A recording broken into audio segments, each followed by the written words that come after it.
Hi, everyone. Welcome back to another episode of Apologetically Me. I'm Maggie, I'm Wanda. and we're here with part two of expectation versus reality. This is going to be continuation of last week's where we talked about rom-com tropes and how they power up in real life. But before we get started, Wanda, tell the people what you got going on. Okay, so I'm not going to go too much into it because Maggie hasn't seen it, but today or yesterday, which was June 23rd, we Too Hot to Handle came out, season 2 on Netflix, and it is one of my top 10 favorite, like trashiest reality TV shows that is available on Netflix. And this season, it is somehow so much more problematic than last season. And although the people I don't find as stereotypically attractive in comparison to last season, it is filled with drama. Like, just one guy on there is like, he'll get super mad at like this girl for like kissing another guy, for example, or like just hanging out with another guy, but then he'll be actively like scheming to talk to other girls. And like in his, like, I don't know, what are those things like when they take them like out and they're like narrating what happened or getting their side of the story or whatever, like he plays such a victim, and then immediately, like a few takes later, he's like, but she's like, I just want to be a player, like I don't want to settle down with one girl. And then like right before that, he was like, she hurt me so much, how could she do this to me, how could she misuse my trust and all that stuff. And I'm like, you freaking hypocrite. I can't wait to watch this show. Great season so far. Half the season dropped this week, and then next week they'll drop the next season or next part of the season. So far, how does it compare to first season? I think it is somehow like it's very similar, but it's also very different. Like last season, I think there was like a lot of growth by like the majority of the contestants on the show. But this season, everyone seems to not give a fuck about losing money for some reason. Like, I'm not Maybe gonna, they watched it. they did. Most of them have watched it and they Mm. know, but they like, so they're like very literally in 24 hours, they lost $21,000. Yeah. What the Yeah. fuck? Okay. I think, yeah, it probably isn't working out that well because they've seen it. And also, they're like, listen, like the long-term rewards of me becoming famous off this show is worth way more than any amount of money I'm going to get on this show. Fuck it. Yes, I agree with that. And I guess it's like the more problematic and the more you break the rules, the more likely you'll end up like as the more famous couple or like the notable ones from the show, right? Hmm. Yeah. But it's so disappointing to me because it's like you're just throwing away like $3,000, like for what? Like was that really worth it? Wait, what do you lose for $3,000 again? Like, what did you do to lose it? So $3,000 is a kiss. Um and I Not think money. $2,000 is self gratification. Um, and then I think if you touch the other's like genitals, it's like $4,000. I mean, to be fair, they were tricked to be like they didn't know that they were going to be on Too Hot to Handle. They're like the producers made up a show called Parties in Paradise, and they thought that that's what they were going on for. That somehow sounds more garbage than too hot to handle. Yeah, like it sounds completely fake and completely made up. But the people on the show, like, there's a lawyer, but like they still don't seem like the brightest of the bunch. Which, like, I don't know if it's just being played up by like the camera and the producers and everything, but it Mhm. just, Yeah. it, yeah, not great. Also, no Asian men, still. Yeah. And don't know if it's because no one tried out for it or if it's because they still don't think that Asian men should be sexualized, which good and bad. Yeah. Pros and cons. Okay, that's my update. What is your update? Um, I got my second dose of my COVID vaccine. I am what you say, I'm double vaxxed. Not gonna say full vax, just double vax, in case another vaccine comes out and I need to take that one because FOMO. Um, but yeah, I got my Moderna one. I did not vaccine mix. I hear that's not bad though. I got Moderna for my first one. I died for a couple days. Um, not fun. It's supposed to like stimulate like actual COVID, right? Like the side effects. But I had basically all the side effects. They wouldn't. The nurse who gave me the vaccine lied to me. Just want to call him out. Thank you. You're doing a great job. Thank you so much to all our healthcare workers. But like, why did you have to lie to me like that and tell me that I wouldn't get any side effects? Um, I got yeah. He said that if I had got nothing for the first one, I would be totally fine for the second one. And I was like, oh, okay, awesome. I don't have to take a day off work. I did. I was dying. I could not stand up. I had to get my mom to bring me Tylenol. Um, yeah, I had fever, dizzy, chills. What was the other one? Headaches. Oh my god, headache was so bad. My taste buds went a little bit weird. Um, my body was sore. Got everything. Great. Today I'm feeling great though. So only 2 days of side effects, not too bad. Today I do have a little bit of a headache, but I can walk it off. That's insane. I have my next shot coming up on Monday. I am absolutely petrified. I'm still going to get it, but I am terrified.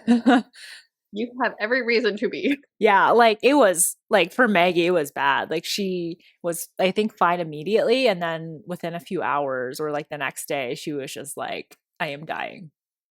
Yeah. And I was like, oh my God, did I like just get randomly sick? And I like messaged my friend and I was like, hey, are you okay? Did I give something to you? Did you give something to me? And they're like, yeah, everything's fine. And I was like, oh shit. So it's just the vaccine side effects. Great. Yeah, I mean, like it introduces the the vaccine, like not the vaccine. The vaccine introduces the virus into your body, right? So like Mhm. it's just your white blood cells, I guess, fighting it. And Fight part harder, you assholes. I mean, no, because they're fighting so hard, you're like you had like a fever, a headache, and all those things. Like that's your body's way of fighting it. But Fight like even harder. What the hell? but like it doesn't mean like if you don't get any side effects, it doesn't mean that like your body's not fighting it. It's just that you're lucky. Damn it. I wasn't lucky. You were the first time though. I was. I was just tired. Mm-hmm. But as we all know, I'm always tired. Yeah. So who is your beef or crush of the week? So not really a beef, and it's kind of a two-parter. So the European soccer, I don't know, UEFA, what is that? The Union of European Federation of I don't know. Anyway, this year is like I think is the qualifiers for FIFA eventually. So like South America, Europe, like they're all like playing their individual continents. Soccer teams for their country. So, for some reason, though, the year is 2021, as we all know. the It's called UEFA 2020, and that messed me up a lot because I'm like, okay, firstly, like I understand that it was supposed to be last year, but because of like COVID and everything, it was postponed. Just call it 2021, firstly. And secondly, it's like because it said 2020, I was like, holy shit, like what did I miss? Because I started seeing all these like soccer memes and like soccer stuff, and I was like, wait a second, like what the heck is this? It's like when did I miss this of 2020? Like I would have noticed because I did nothing because I was at home all the time. And no, it's just what they're calling it this year. UEFA 2020 and 2021. Like, yes, this is problematic. Also, I cannot believe that you chose this as your beef. But wait, there's more. That was just half of it. And it's not really a beef. Let me put that out there in case my professor one day watches this for some reason. I don't know why he would, but I have two supervisors. One of my supervisors is, I think, originally from Germany.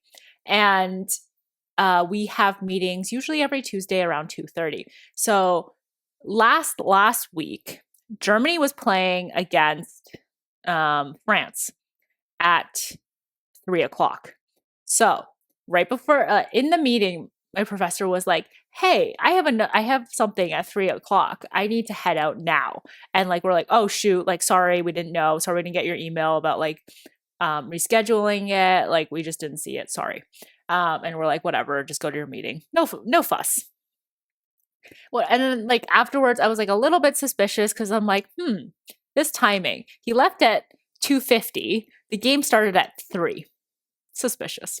But anyways, I was like, okay, whatever. So this week, because like my calendar invites haven't been sending out properly, I decided to make sure that both of my supervisors were free. So I sent an email off yesterday saying, hey, is anyone free at Tuesday, June 29th at 2:30? Both of them replied back, yes. I sent off the Zoom invite. Everything was great. And then last night around 7, that same professor emailed me saying, hey, can we move it to be an hour later? And I was like, why? Like, it's like, I reached out to both of you. You both confirmed and said yes. That's why I sent the meeting invite. But then why are you changing it now? So today, like, because Germany is my team and I do watch them when they play, I decided to look up the soccer schedule for when Germany plays again.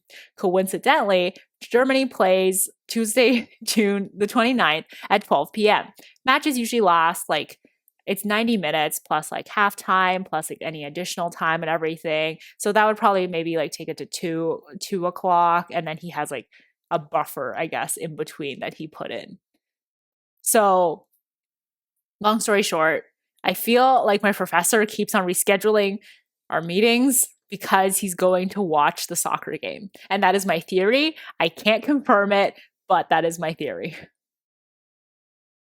I think that's a very good theory. Also, that's kind of wild. Now I kind of want your supervisor to find this. I could just ask and be like, but like it's weird. It's like, oh, like what were you doing for an hour? Hey, like I don't want to judge you, but like, what are you doing? Yeah. Send me a schedule. Yeah. I could just be like, oh yeah, I just finished watching the soccer game or something and see what he says and be like, same, you know? Oh, you're gonna pull that move, huh? Yeah. I'll set a trap. I'll let you know if I find out if it's true or not. What is your beef or crush of the week? My beef for the week is okay. Let me paint you a picture. Our high school friend reached out to a core group of us, me, Wanda, our friend Prabby, our friend Sally, and invited us over to a party. No information. He just said, "Hey, I'm throwing a party. Would love to have you guys there." Wanda is not available on Facebook, as we know. She hates social media. So I am the Lorax. I speak for Wanda. I take screenshots and then I send it to her. Um, and no one else in the group chat wants to ask our friend for specifics. And it's like, hey, when is it? Is this outside? Is it indoor? Are you guys vaccinated? Like, who are these people? No one wants to ask at all. And then I have to be the narc and do it. And it's like, I think I was like a pretty big narc in high school. Not a narc, but I was like, it's like sus. I'm like super responsible and I'm like a party pooper kind of thing. I'm like, there's that thing from New Girl where Nick is like, when everyone's out on the in the water swimming, I'm the guy who's like back on the shore watching everyone's stuff. And like that's me. I resonate with Nick. Nick is my favorite from New Girl. Um so anyways, I had to ask in the group chat. I had to keep asking these questions. What time is it? Who's going? Is this outdoor party? Like how many people are there going to be? Who are these people? Um, and he answered them, but I feel like the vibe is ruined now because of me, because I am a narc. I don't know, but that's my beef. It's kind of weird that no one would ask because like, well, okay, because I'm not gonna download Messenger or like log back onto Messenger just to be like for this one guy for like to ask questions about this party. So all it was like, hey, July 3rd, I'm throwing some like a party at my house. Nothing else. No time, no amount of people were going, no indication of inside or outside. And like we're still like, even though we'll be in stage 2 by then, we're still only allowed 5 people indoors and 25 people outside. So like this is like important things to know because it's like, what if your neighbor calls the cop on us? Like I don't want to get a fine of like $750. Like this ain't worth it. But I asked Maggie to be like, hey, like, who's going to be there? And Maggie's like, I would take a bullet for you, but I would not do this. because I already look like a nerd. There was no information given. Like, you need something. Like, what is even your address? So yeah, exactly. Like this isn't the movies, which like ties into our theme where it's like they set a party and everyone surprisingly just shows up and they know exactly when and where and how to dress and everything. Oh Yeah. yeah, like what kind of party is it? You need to know how you're gonna dress, people. Yeah. Now it's like, oh, you can maybe swim in the lake. There's a 50-50 chance that you could swim, but maybe bring a sweater because it's by the lake. Yeah, what the fuck? What do you mean? Why am I swimming in the lake, by the way? We're going, I think, because everyone wants to see what the inside of his house looks like or the outside of his house. I So, do. But like we're doing like like that excuse you give on a first date where it's like, "Oh, I have something to be like somewhere, so I gotta go." do you like right off the bat, like before the date Yeah, even starts, you're like, yeah, you don't do that. I do uh, that. I guess maybe it's like, oh, like I'll do something during lunch, so then like people won't like I'll be like, oh, I'm on lunch, so I only have an hour, so like I have an excuse to leave. You do that for dates? You go on Not lunch? no, not dates, but like just for like meeting up with people. Like, Oh, fair. yeah. I do that for dates. That was like my if I like was iffy about the guy, then I would do that. Yeah, someone's expecting me. Wink, wink. Please don't kill me. Wink, wink. Okay, so moving on to our topic, rom-coms, part two, expectation versus reality. So there were a lot of actually tropes that we missed from last week that we really wanted to get into, and I feel like they were pretty major ones. So we're gonna do our old-fashioned thing. We introduce it, we talk about a little bit how it would compare to real life, and then we'll give it an overall rating from your two in-house experts, self-proclaimed experts. Okay, the very first one, the classic, the YA trope. The guy who is mean to everyone but you. So kind of like the bad boy. How do you feel about this guy in rom-coms versus real life? Totally fall into this when I watch like rom-coms or like I read books about it. Like even now, I think I specifically like the bad boy who's like actually has like a heart of gold kind of thing, but like mean to everyone else except for this like main protagonist person. I still love the trope in movies and stuff. But me and Maggie were talking about this the other day. We have an example from high school where there was this guy who was literally mean to everyone except for this one girl, maybe two. Um, it was terrible. Like we hated him, and We still hate him. yeah, like to this day, we're like, why the frick was he so mean to us? Like that was so uncalled for. There was no reason to be like literally not even having spoke to Maggie at all. He insulted her. So like it doesn't work in real life, but like in movies and stuff, I still love it. And I'm still gonna like continue loving this trope to the day I die because, well, maybe because they were more like they're more attractive in movies. I don't know. Yeah, the people in real life are not very attractive. They're still ugly to me. Yeah. Man, I wish we docked him. Wow. Yeah, retweet. I feel like okay, no. So what I see happening in like the YA books, because like, I'm a book nerd. Um, is that like the guy is yes, he's mean to everyone, but then you see that he's like super nice to like his grandma or like some like sweet little kid or something, and the main protagonist. And to the main protagonist, he's like, don't tell anyone I'm actually nice. So like you see his sweet side, but I think like that's where the line is. So he's not mean to necessarily everyone. He picks and chooses who he thinks is worthy of it. So it makes you feel like you're different from the other girls. That's why we fall for it. We're like, oh my god, that's why we want this man. But in real life, I think like if my boyfriend was kind of a dick to like my friends or like to everyone around him, I'd be like, dude, what the fuck is your problem? We cannot be together. If you're gonna like spit on my mom like that, sorry, we gotta separate. Yeah, like I can't like I would never introduce them to anybody because I'd be like, I don't trust you alone in a social situation. Like, of course I want like even though it's not everything, but I want my friends to like who I'm dating. And it's like I want to be able to bring them like bring my significant other along to like friendship gatherings because it's like imagine you're like going to like a party or something, right? And you're like, "Oh, can I bring my boyfriend?" And they're like, "Oh." Yeah, like I guess.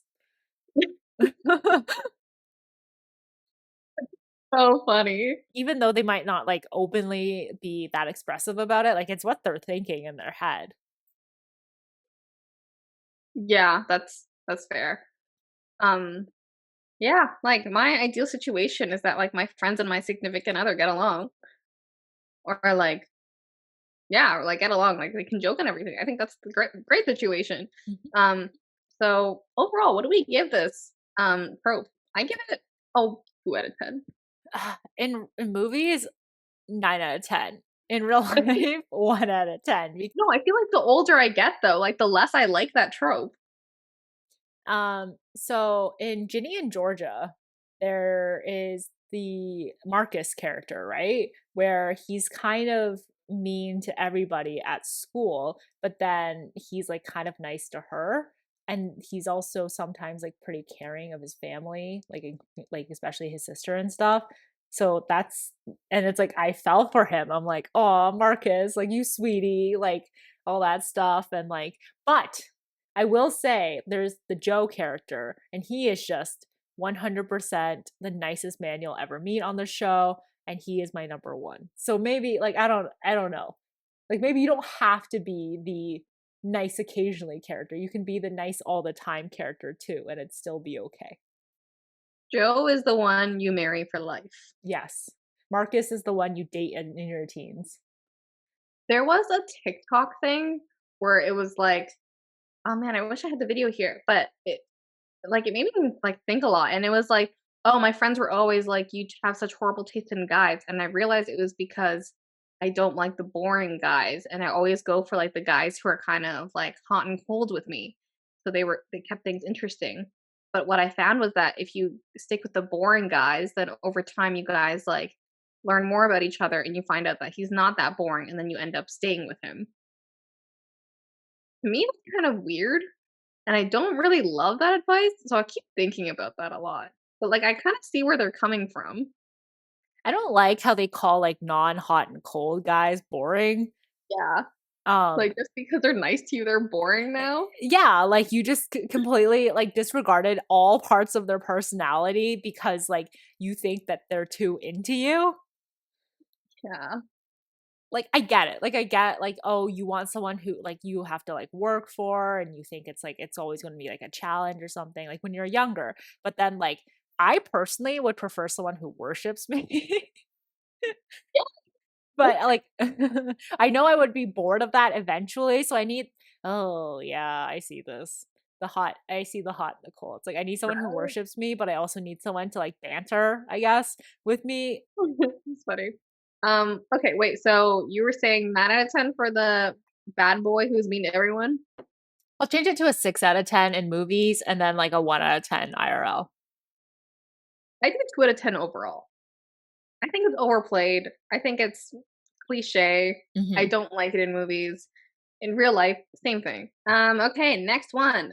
Um I think we already have the falling in love with a bad boy. But what about the taking off the glasses and she suddenly becomes beautiful? This is so common. Have you seen the movie She's All That? I was literally just gonna bring that up. I rewatched it. Flaming hot garbage movie. I liked it the first time I watched it. It was I think it's because like so many movies were based off that. Mhm. I was just like, ew, this is gross. But it was like the OG of where it all happened. And now they're remaking it from they're switching like the thing where it's like now it's the boy who is like super nerdy becomes hot. Addison Rae is the super hot one. She makes him nerdy, or she makes him hot. Sorry. Um, but yeah, it's kind of weird. There's actually already a movie. It's called Geek Charming. It's a Disney movie with Sarah Hyland and her then boyfriend. I can't remember his name. No, we do not mention him. He is toxic. Yeah. So she was the super popular one. He is the nerdy like film geek. He was like, "Can I film you?" basically. And part of the filming, like she decides to give him a makeover. Um, and the girl he likes or something, who is more popular than he is, like ends up thinking that he's cute and all that. So she essentially made him hotter, similar to She's All That, except vice versa. So it's been done before. Doesn't need to be done again.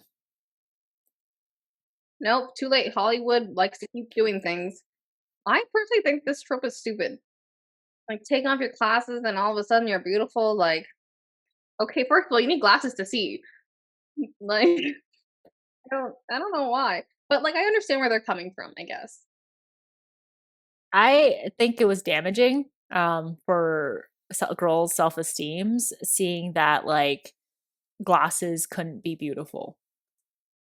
I think it's kind of like I don't need glasses. What more do I have to take off to be truly beautiful? I'm shocked.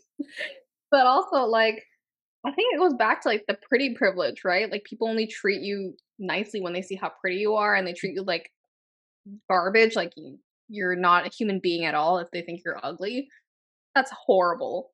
Yeah, it's I don't know, like just going back to the whole like glasses thing, it's the same with curly hair. Like I remember a lot of girls in elementary school where they would straighten their hair every single day because curly hair was not considered pretty in movies. No, I feel like everyone curls their hair or tries to get wavy hair. Yeah, it's just it's the trend, right? But like I specifically remember where this girl had like really super curly hair and she said that she would straighten it every single day in like middle school and high school and she basically damaged the shit out of her hair because like her hair was like very curly, right? So she wasn't training it properly. There was no like advice on how to treat curly hair. It was just like your hair needs to be straight and that's how you were to be pretty, which is like a thing I think that was perpetuated in like movies and stuff where they would always like straighten the girl's hair, they would take off her glasses, she'd shake out her hair and all that stuff and she'd be like absolutely gorgeous. I don't know, I think it was very damaging to like self-esteem and stuff, just like saying glasses aren't pretty, curly hair isn't pretty, nerdy girls aren't pretty. Yeah, nerdy chicks like you turn me on. That's what Scooby Doo. Okay. Which also, so Freddie Prinze Jr. was in Scooby Doo. He's also in She's All That. Full circle moment here. What would you rate this trope? 0 out of 10 probably. But like I understand a little bit, where it's like, when like I look at myself in the mirror, I'm like, I feel like I would look way better if I got my eyebrows done, if I like did this and that and stuff, then I feel like I would look like put myself up to like a 6 out of 10. But I understand, but maybe that's because this trope is not helping that. I see what you're coming from now. It does not help people's self-esteem. It just makes me like self-critique myself even more. I take it back. 0 out of 10. Yeah, I think the only what I liked about it is that like I like watching movies and TV shows with pretty people and I can't help it. I it's just what I gravitate towards. So it's like as like a when I was younger, I was like not popular, not like didn't get along with a lot of people kind of thing, very shy. So it was nice seeing someone in in my shoes per se and like get pretty, date the popular guy and all that stuff. So it was like I think it was like me dreaming of what could have been my life. So it was very much like escapism and maybe that was why I liked it so much when I was younger because I was like, "Oh, maybe one day I'll have a glow up and I'll be that pretty" kind of thing.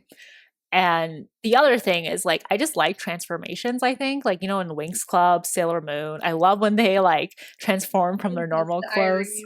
Yeah, Yeah. exactly. Like I love those things. It's like super great. Like those. Maybe okay, 0.01 out of 10. Bad, very bad, but I kind of like it a little bit because of the pure selfish escapismness of it. What about the classic jock boy and nerdy girl? A subset of that. Mm. Same exact comment, escapism. Always wanted to happen. Like I watched a lot of rom-coms as a teen girl, so like I always wanted that to kind of happen. And I guess that kind of like Ew. formed the way that I thought about like I liked guys who were popular.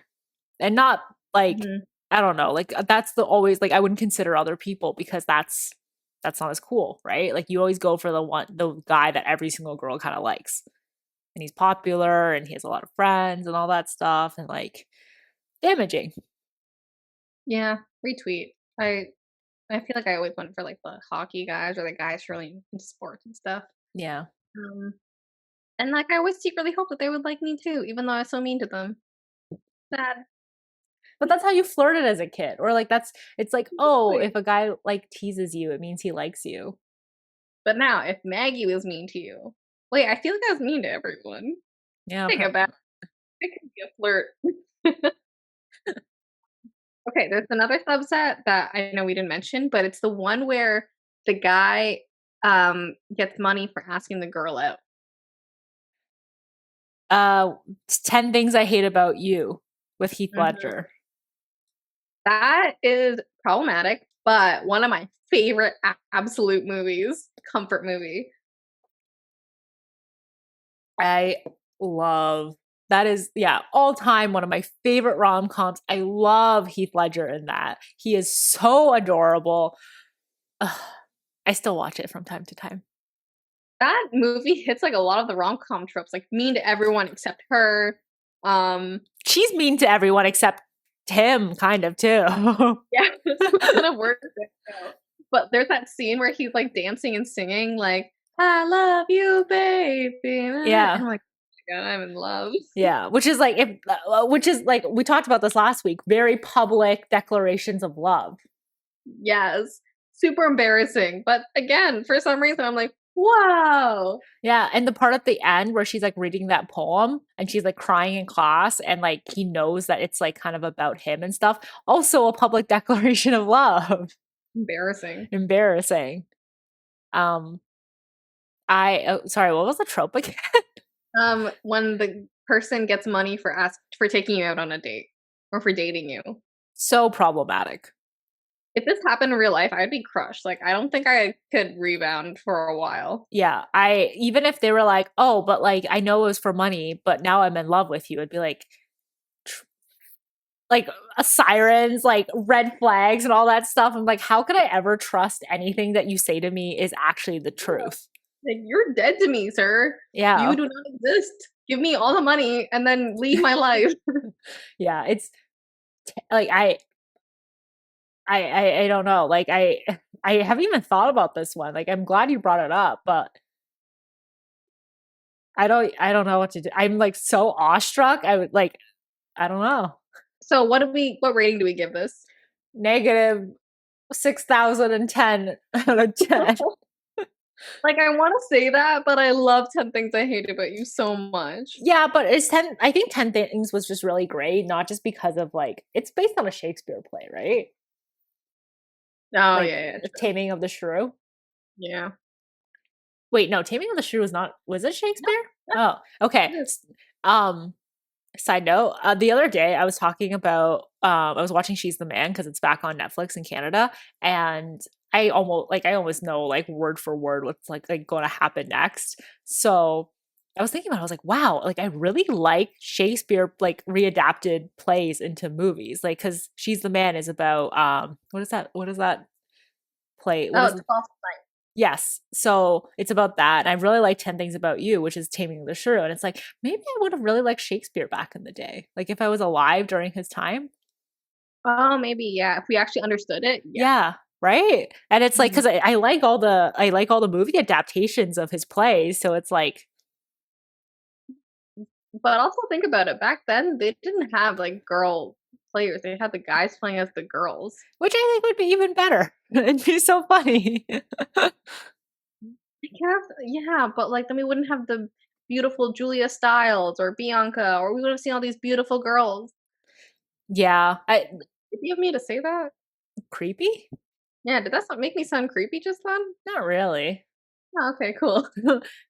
I think so. Back to my whole thing was that 10 things about 10 things I hate about you, I think was really good because of the actors. I think the actors were really good, like good picks for actors. The dad was even hilarious. He came back in the remake TV show of 10 Things About You as the dad, which I think is hilarious. But like Julia Stiles, iconic. Heath Ledger, iconic. Type. Wait, okay, so back to your comment about Shakespeare back in the day, and then guys playing as girls, wouldn't Twelfth Night have been confusing as fuck for the audience? Yes, this is a guy playing a girl playing a guy. So confusing. Okay, on to the next one. I think you put this one. Falling in love with people who are dying. Like, am I wrong? No, you're not. Oh, Walk to Remember, one of my favorite movies. A Walk to Remember is literally like, okay, so all of these tropes start out as you cannot fall in love with me. And it's like, Uh, of no, course, you know how it's going to end. no, it's like, I'm gonna show you, I'm gonna love you even harder now. Yeah. Don't tell me what to do. um, Um, Go on. pretty problematic. In real life, I feel like they don't make dying people look that beautiful. You know what I mean?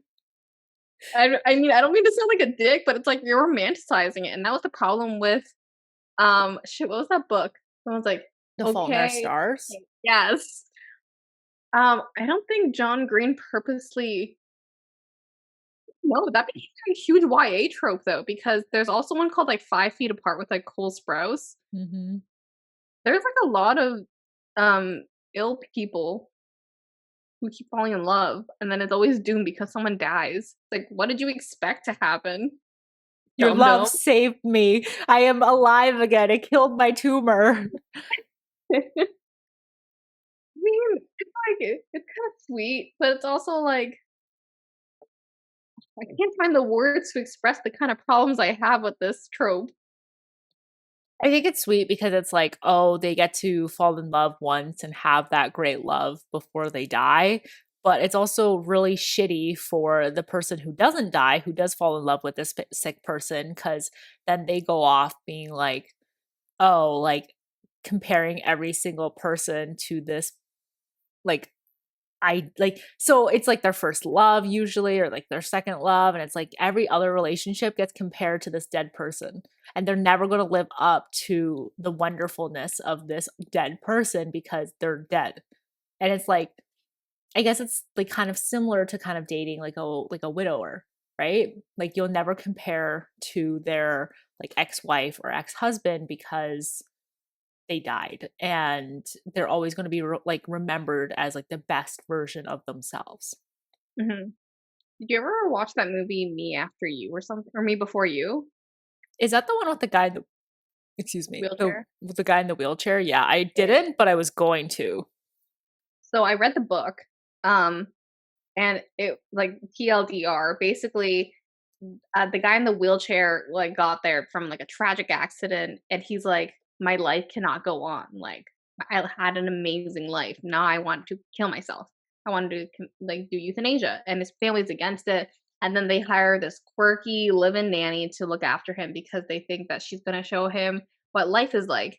So then, and they don't tell her, and then like she changes his life and everything. She falls in love with him, and then he like goes on and he's like, I'm still gonna kill myself anyways. And it like devastates her.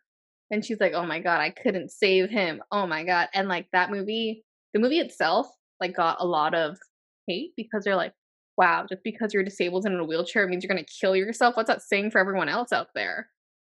Um, so I feel like this is a lot more problematic than we than we can see with our two privileged able bodies. Um, but yeah, I don't know. I feel like something feels wrong about these tropes. A little icky, but also like I understand where they're coming from. Like, yay, like yes, you can have another shot of love at all points of life, and just because you're on your deathbed. No, that's weird too. I don't know where I'm going with this. I think with that movie, it's like it is almost kind of more realistic, I guess, than falling in love with someone who's like ill and then like move like kind of like that's how the movie ends, right? They die. I like the fact that like he like even though like it's super shitty that he did have like that mentality of like I just want to kill myself, like my life is over kind of thing. I think that is a very realistic thought that like survivors have, like if they're like if something happens to them and then they become disabled, like some just don't want to like continue living.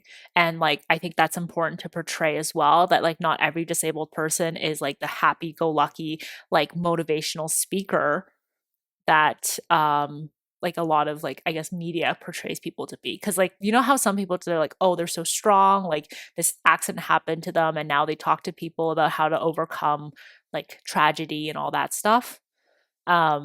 But I think the whole like you don't really see the dark side of that, like all the like work it took for them to get there. And I don't think one like just falling in love is going to get snap someone out of like this like mentality, because it's like why are you willing to live for this other person but you're not willing to live for yourself, kind of thing. So like the fact that she couldn't save him, like I think I kind of like that a little bit more. I might go watch this movie. I um didn't see it. Or you can read the book. yeah, 100%. I just like, I don't know, like now that like the more that I keep like thinking about it, because it's like I know I'm going to be sad because that's not how I like things to end. But I'm there, like I like the fact that she can't save him, and I think that's something that should be explored too. Also shitty of the parents, because they're basically like, haha, we're going to trap him into wanting to live. Like we're not going to help him get through this. We're going to make sure he falls in love with someone so he'll have a reason to live, but rather that reason is not himself. Yeah, because like she kind of proved that she's a mess.com. Hmm. Oh yeah, she's like the quirky, like you'd imagine like main character thing, but I guess yeah, to your point, like it kind of destroyed the main character thing where it's like she's not unlike the others. Hmm. She's she's still just a girl. She Yeah. doesn't have sort of magical powers. Yeah. And I love that. I know a lot of hate. I applaud it. I hope it's like what I imagine it to be. I We'll haven't see. seen the movie, so I don't know. Yeah, yeah, maybe the movie does it really poorly, who knows. So like I'll just like not say anything about it now. But the whole like, I think The Fault in Our Stars at least portrayed like dying to be a little bit more like realistic. Like you do see her like both of them like suffering a lot, like the fact that she has to carry around like an air tank and everything, and like she's not that active. Like I think that was done better than A Walk to Remember, because in A Walk to Remember she was dying of terminal cancer and somehow she was still like pretty functional to her like last days, kind of thing. Yeah. I Oh, that movie makes me cry so hard. Yeah, I don't know, I didn't love that movie. Like I think Walk to the Remember? end, yeah, I think the ending was kind of sweet, but like I still didn't love, I like Mandy Moore, I love her, but like I didn't love that movie. Love their chemistry. Well, I mean, I haven't watched it recently. I watched it when I was in high school, but I remember loving that movie so much. So maybe 25-year-old me will think different. Yeah. I guess it's good to like, one side I'm like, yes, it's good that they're portraying like people who have disabilities, people who have like illnesses can still like find love in the most Mhm. unexpected places and they deserve to be happy as well. But on the other side, it's like, ugh, like I'm gonna remember this when I get a terminal illness. If I ever get a terminal illness, I'm gonna be lying there being like, "Where's the love of my life? What is happening here?" yeah, it's like which nurse am I gonna fall in love with? Who my doctor? Okay, so what do we give this? Maybe like a 2 out of 10. Yeah, okay, I agree with that. For both in real life and rom-com trope. Yeah, like I don't even like it, it kind of depresses me. I'm not gonna lie. Like I know I'm gonna cry when I see like something about like illness or like disability because someone's gonna die. And Yeah. that's not the ending that I want. I like it when they surprise me, when like Bridge to Terabithia. I like the shocking cries, you know? What the fuck? Here you are, like, I like it that the guy chose to kill himself. Also, I'm gonna be sad if they die. But it's not like it's an escapism, right? Like I want to watch the movie to be happier, or like I don't know, like I know they're gonna die, and that like that makes me sad, and I don't want to watch the movie because I'm like, oh, I'm not really in a crying mood right now, you know? Yeah, that's fair. Okay, next one. Hate to love trope. This is not gonna lie, one of my favorite tropes. Like, I read a lot of chick lit books. This is like my favorite one. Can you explain it? So basically, it's like it's pretty self-explanatory. It's basically two people, usually straight, um, man and girl. They like work together in close proximity. They know each other somehow, but they absolutely hate each other's guts, and it's always because of miscommunication or something about another person's personality. And then something like draws them closer together, and then they end up falling in love with each other, and then dating and happily ever after. I love this one because there's like so much like sexual tension in the beginning of Mm. the hate thing. Like there's so much chemistry, and it's just like it's so overdone, but it's still such a classic. I love it so much. I don't love it in real life. I feel like if I hate you, you're dead to me. There's no changing that. Yeah, I don't know how it ever flipped the switch of I'm so angry and mad at this person to I am in love with this person that I want to be with them for the rest of my life. Yeah, I don't think that I mean, I think when I was younger, I was always like, "Oh, maybe like this will change or something." Like I hate them right now. Maybe in the future this will change to me liking them. It has never changed once. I still hate them to this day. Yeah, there's never one person where I'm like, oh my God, I hate this person, but I was like, I want to spend the rest of my life with them eventually. I I want like that spiteful thing though, where I want them to love me, but I don't want to love them. Okay. I don't know how to feel about that. I don't I I yeah, I don't know. I don't love it in rom-coms. Like I just think it's like kind of like unrealistic. Like yes, I get it, the sexual tension. I think that's really great and everything, but it's just not realistic, I think. Like I can't overcome the feelings of hate in real life. That's fair. Um, I mean, I love it in rom-coms so much. There's this book that I really love called The Hating Game, and it's basically like a slow burn throughout the whole book, and then it leads up to them just becoming lovers. Great. Love it. There's no other way to explain it. It's a good book though. Give me a game. Give me a book where like they continue hating each other, and that's how the book ends. Um, Harry Potter, Harry and Voldemort. Yeah, but like when they're not the villain, you know, like when like if it was like Harry and Hermione hated each other until the end. Uh, I can't think of one right now. I'm sure there's stuff out there, but I can't think of it right now. Um, I don't know. I still personally really like this one. I feel like I'm indifferent. So I'll give it like a 5 out of 10 because like I'm like, okay, like I accept it. It happens. It's also very closely related to the whole like the bad boy, like bad girl kind of like trope too, where it's like you tend to like hate each other in some way and then you like end up falling in love with each other. Okay, what So do you give this one? 5 out of 10. I give it an 8 out of 10. Would you like it to happen in real life though? No, no. All my enemies are dead to me. Okay. I actually skipped over one. The love triangle. How could I forget this one? Classic. Twilight. Um, to all the boys I loved. I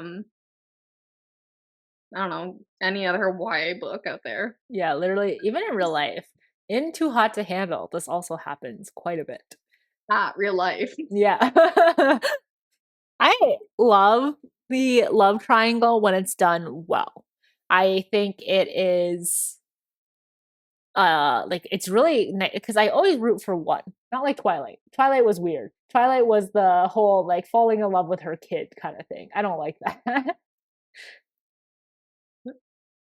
Yeah, I also don't like that. I mean, both guys were bad options for her.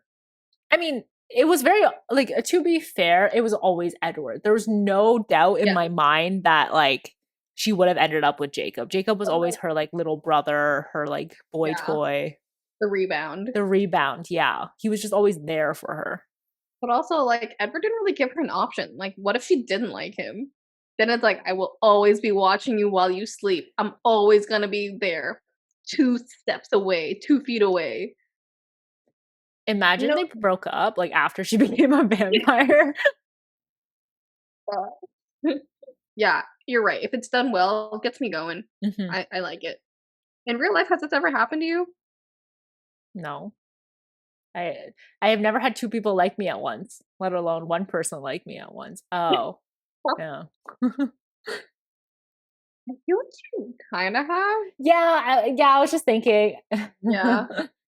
It's not great. It's very, I guess, it's taxing on the soul. Like it's very like, who do you like? It's not as like you know how like in shows and stuff, it's very much about like oh, who do you like? They're like, she goes back and forth, or he goes back and forth and stuff. Like, who do I choose? Who would I choose? And there's like a lot of like turmoil around that. Take that, but like times 100. And that's kind of like the anxiety and like the stress that you feel about like what to do next. 0 to 10 right or wrong. Yeah.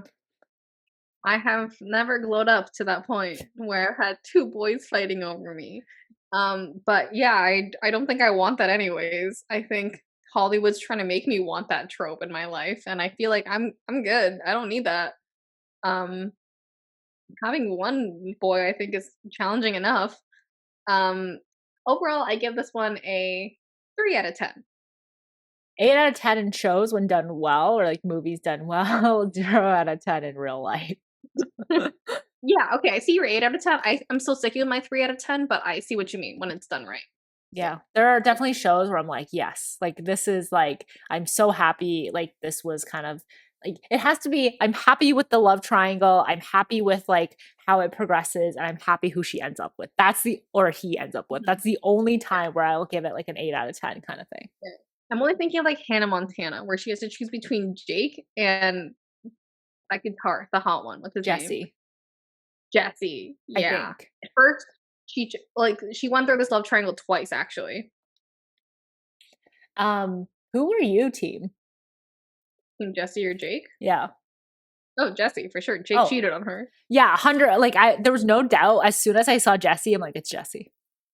Yeah, but then she chose Jake in the first time it happened. Yes, Yeah, but which was I think good yeah, I because it think was a she needed to get to Jesse. You know, like she had some stuff to work out. If she chose Jesse immediately, she would always be wondering like what would happen with Jake. But that's not really realistic in real life, because when you choose one, there's not going to be the other person just waiting for you.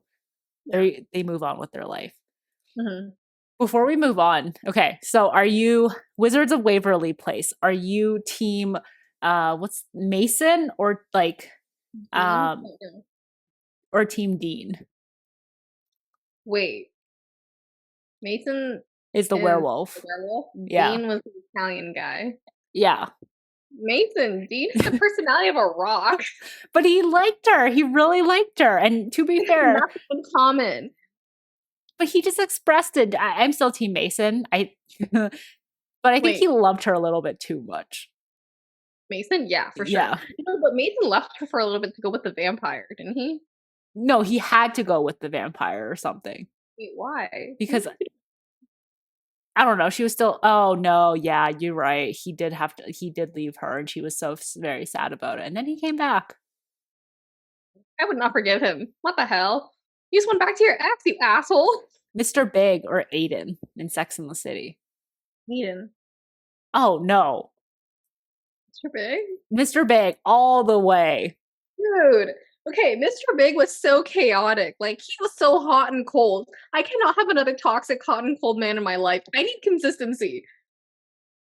Yes, Aiden was the nice guy. He was very much like stereotypically like the one that she would have had like a very comfortable life with, who would have always treated her well. But you always have to think about how problematic Carrie is as a character. Okay, that's a good point. Carrie fucking sucks. Yes, so then you can't have Carrie with Aiden, because she's constantly going to drain him of like all of the Aiden wonderfulness. But then with Mr. Big, like he is equally as chaotic. I think they put up well with each other, and I think they would never be bored of each other for that reason, because they're both equal. Because what, Mr. Big's had like 4 marriages by the time that he like got married to Carrie. Okay, yes, but also think about what would happen in real life.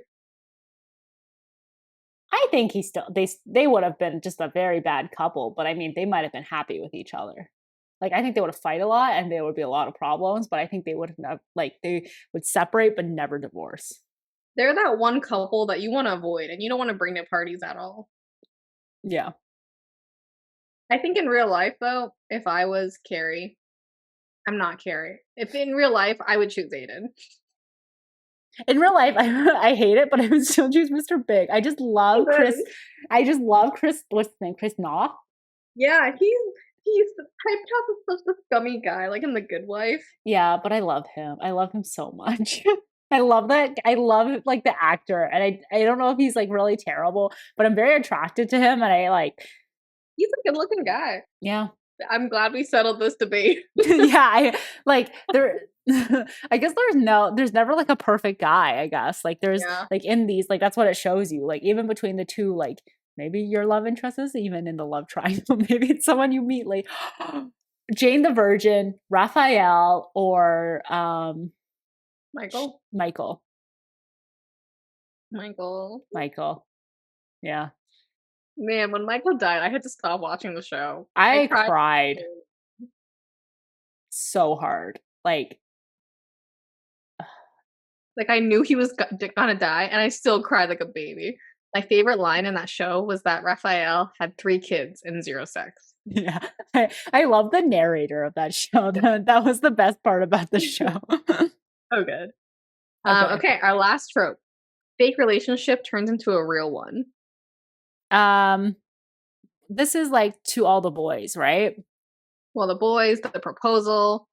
Um, there's so many more out there. Can't remember. I like how realistic is this really? Ooh, the holiday date. Holiday. That one was a fake relationship that Oh turned real too. yeah. That was a Mhm. good movie. I actually kind of like that movie. Um, I I don't know, like not very realistic, I guess. Like maybe if you have very overbearing parents that are like, when are you going to bring someone home? When are you going to bring someone home? And you just decide to bring like a friend or like some a stranger you just met to your house. I don't know. Ugh. You invite a stranger into your home? Damn, dude. It's like that's what the trope is. They basically like holiday is like they meet at a mall or something and then Oh yeah, you're right. And then she invites him into her car. No, he invites her into her car and they eat chocolates or something. yeah, and then she invites him over to for Christmas to meet her entire family. Yeah, that was super weird. Oh yeah, because I remember now. Yeah, that was super weird. Uh 0 out of 10. I don't want that. Just be friends. Yeah. You don't need a relationship. Yeah. Also, most of these most like they're also in high school and like To All the Boys, like why do you need a boyfriend in high school? Yeah, I feel like there are a lot of ways out of that situation for Laura Jean. And she was just like, you know what? Date me or else. Yeah. Wait, no, it was both his idea. Why did they date?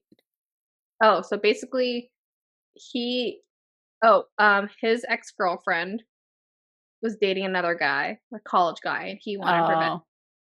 And then Laura Jean needed to avoid she was telling him about the letter she wrote and how one went to Josh, and she had to avoid embarrassment. I guess. I mean, one, she could have just talked to them, but like Yeah, okay. exactly. Sure. I guess. So the proposal one makes sense, kind of, because Green card. green card and that is very common. The holiday kind of makes sense because her mom, I think, was very overbearing about like, when are you gonna find someone? When are you gonna find someone? Your younger brother is getting married. When are you gonna find someone? Kind of thing. 4 out of 10. Like 4 out of 10 for green card marriages. Got to pour one out for the green card marriage. Yeah, because it is real. Yeah, you're right. We're no narcs. We Yeah. respect the grind, the hustle. Yeah. Or I guess before we close it off, what's your favorite rom-coms? She's the man.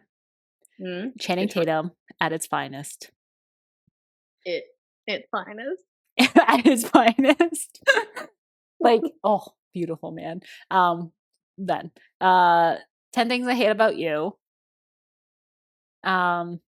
Sex in the City, the first movie.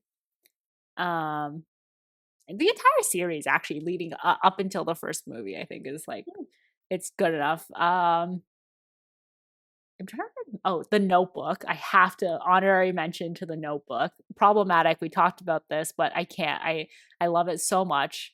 And then I think one of them has to be like an animated film.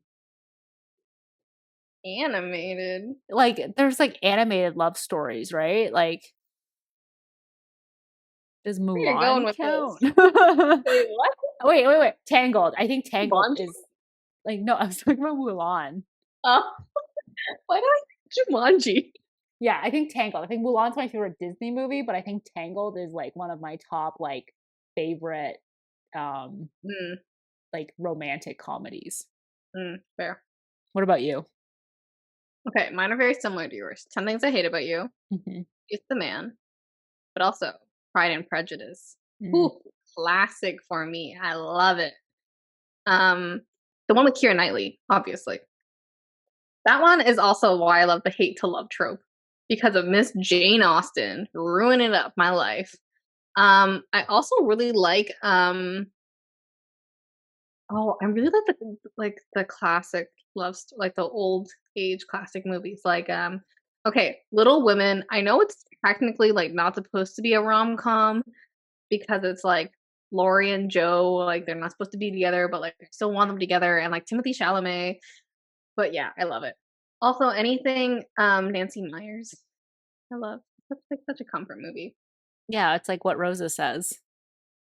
Yeah, I honestly see what Rosa means. Like when Rosa kept talking about it, I was like, I gotta really think about this. And then I went to watch one. I'm like, oh, I understand. Oh wait, another classic one. John Tucker Must Die. I keep telling you to watch this one. This is a classic. Oh yeah, I still haven't watched it yet. I'm It's sorry. the fake relationship thing, but this one's like OG. Okay, God, you need to watch it. It's so good. I will I will try to watch it. Um I also forgot one more honorary mention, Warm Bodies, the movie that made me fall in Uh, love with what's his name? Nicholas Holt. Nicholas Hoult. Love that man. Zombies. I was Yeah. literally watching episode 2 of Hannibal last night, and I had zombies, mushrooms, diabetes, and I'm like, three of my biggest fears in my life. Ooh, here's a mushroom. Are you scared? Are you scared? What's the question of the week? What are your favorite rom-coms? Do you agree with our ratings? Which is your favorite trope? What Which is have the we worst what have we forgotten trope wise? trope? Should we make a part 3? So I know we said that we were going to do like characters, like common characters tropes, I guess, in this week's episode. Should we do that next week or should we do something else? Are you guys tired of this? We keep making two-parters of Yeah. everything. If we make it a three-parter, that's something new, right? Spice it up. Yeah, exactly. Um, yeah, that's it for my questions. We'll see how we feel next week. Yeah. Thanks again for tuning in to another episode. Like us and follow us on YouTube and wherever you get your podcasts. Like us and follow us on social media, TikTok, Twitter, and Instagram. And then tune in again next Thursday for another episode of Apologetically Me. Bye. Bye.